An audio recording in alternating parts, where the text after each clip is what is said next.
Hello guys, it's me Asis over here, and I hope you guys are doing absolutely fine. And in this video I'm going to show you how you can view your saved Wi-Fi password in your PC in just few simple steps. So stay tuned.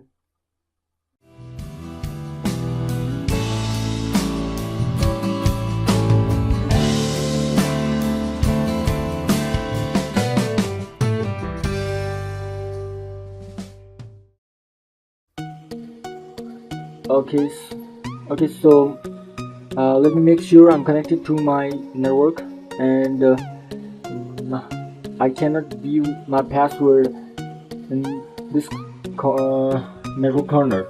So let me do something more. So let's head into the control panel and click on network and internet. Click on network and security center, click on connection,